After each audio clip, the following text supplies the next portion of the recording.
I'm Margaret, and a couple of months before Christmas, it's time to soak the fruit in rum for that Christmas cake. I've chosen some of my favourite dried fruits today, but as long as it comes out at the same total weight, when you make it, you can choose whatever quantities you like of each.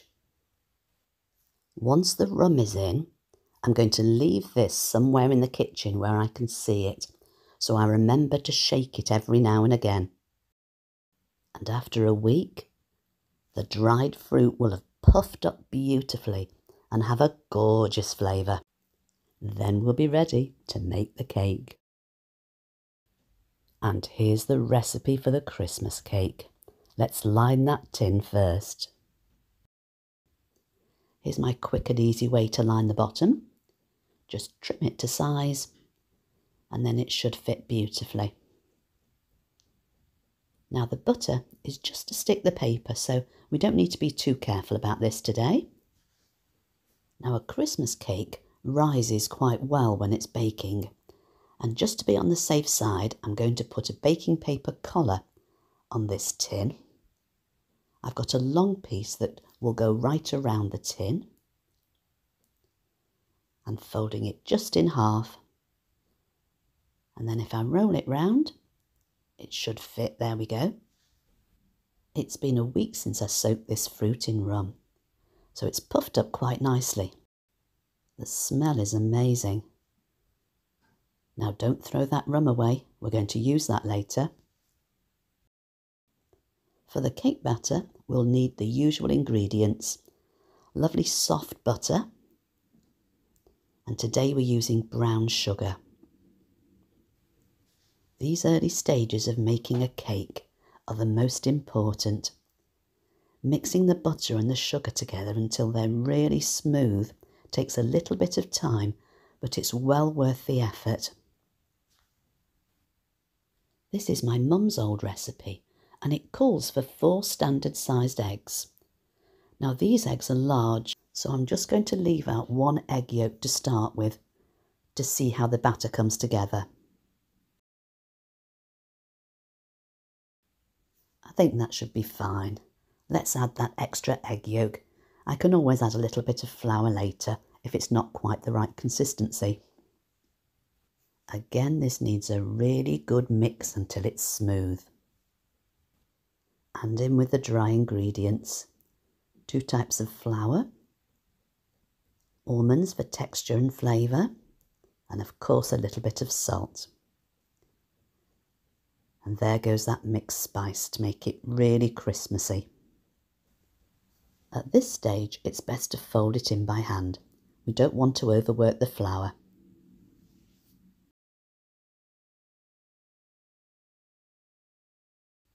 And there goes that extra bit of flour I mentioned, just to get the right texture for the batter. There, that's looking more like it. And in goes that lovely rum-soaked fruit. I do wish you could smell this.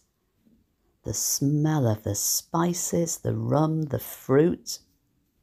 That's just Christmas in a bowl. Now it's not in the original recipe, but I like to add a few chopped walnuts. It gives the cake a nice little bit of crunch. And that's it, all ready to go in the cake tin. Now I thought this was a little bit tall, so I have folded it a little bit more and put the fold towards the outside there. That's a better height. This 1 cup measuring spoon works well here. Let's get all that lovely mixture in. And then with a spoon, I'm going to flatten the top.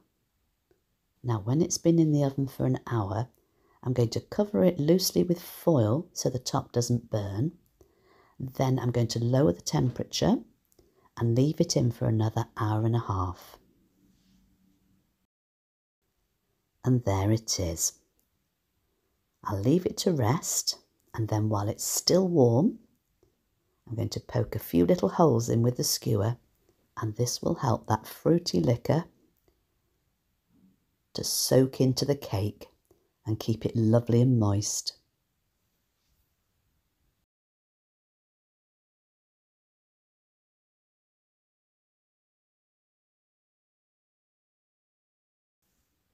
I left this cake to cool overnight.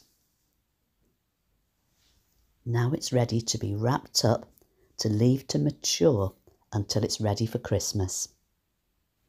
I will be feeding it every fortnight to keep it beautifully moist and tasty. Now, to keep it from drying out, it needs to be wrapped twice. But before I do, I'm going to use some of the good rum to brush the top. There we go. Baking paper first. Let's scrunch that up.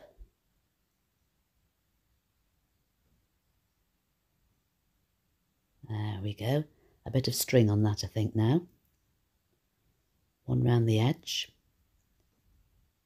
That'll keep the baking paper together. And a firm knot, but not too tight.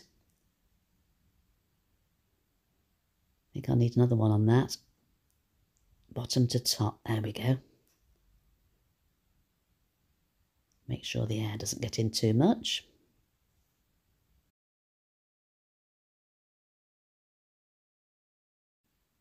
And then with a bit of foil. I've had to join this one in the middle to make it a bit wider.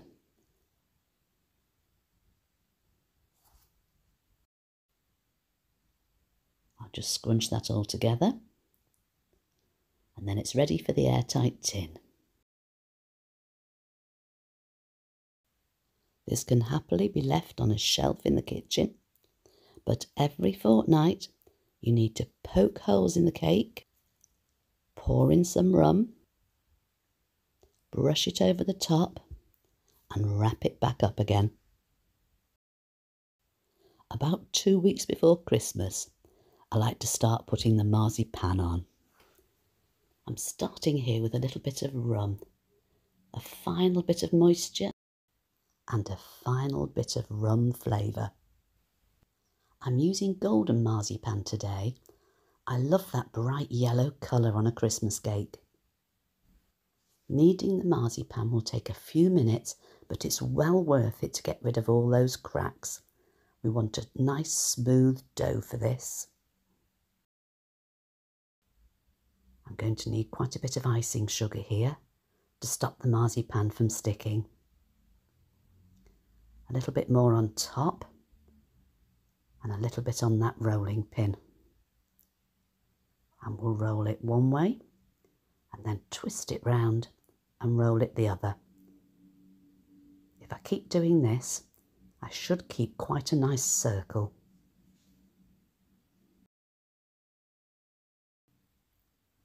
It needs to be about 4 or 5 millimetres thick. Now, to make sure that the marzipan sticks to the cake, I'm going to use apricot jam as a glue.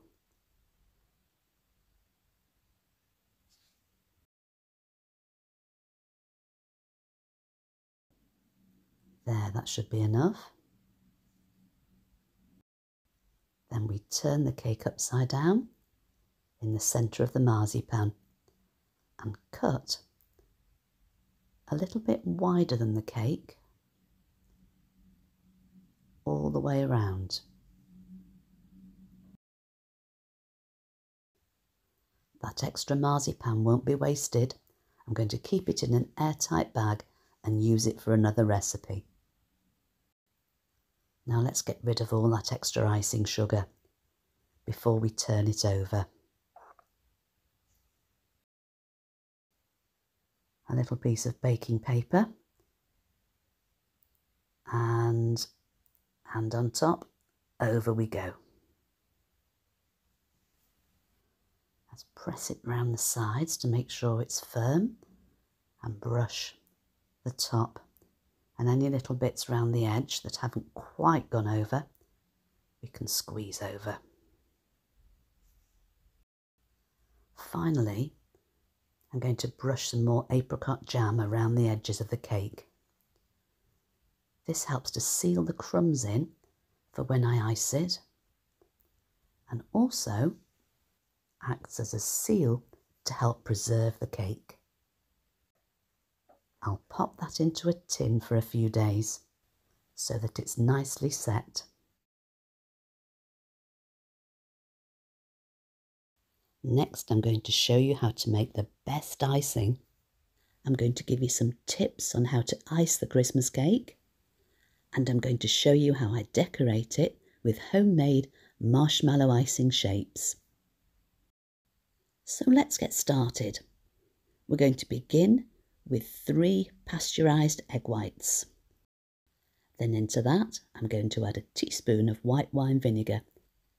This helps to break down the thicker part of the egg white, so it's easier to mix into the icing sugar.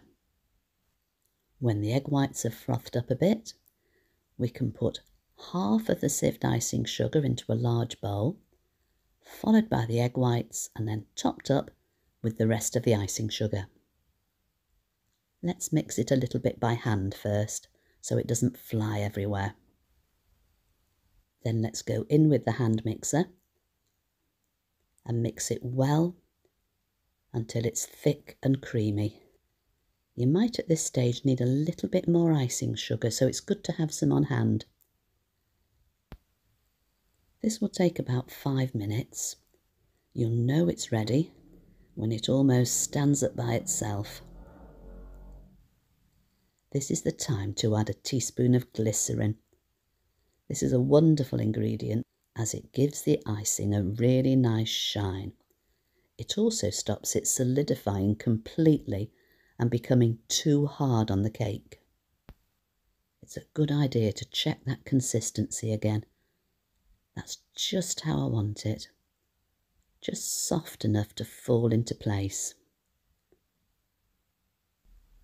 Now it's really useful to have something that turns here. I'm going to put a little bit of icing on it and try and centre the cake as best I can. There we go. So the first thing to do when icing a cake is to pile icing onto the top. I'm going to do about 3 big spoonfuls here. This should be enough for the top of the cake. Then I'm going to use an ordinary knife and spread it around until that top circle is completely covered. I'm not too bothered about getting it flat or making a pattern yet. The first job is coverage. We don't want to see any of that marzipan. And when we're happy that that's covered, it's time to start on the sides. Again, big dollops of the icing, making sure that the cake is covered completely around the edges.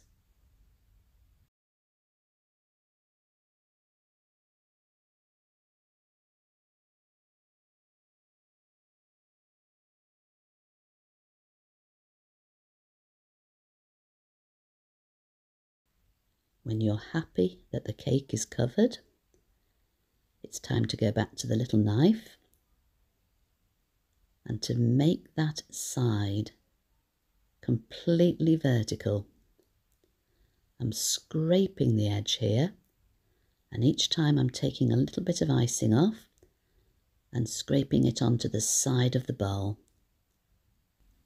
Next, I've got a paper towel here and I'm cleaning up the board around the edges. I need to do this before it hardens on the board. Now for the pattern on the top. I'm going to make swirls on the top that will hopefully look like snow.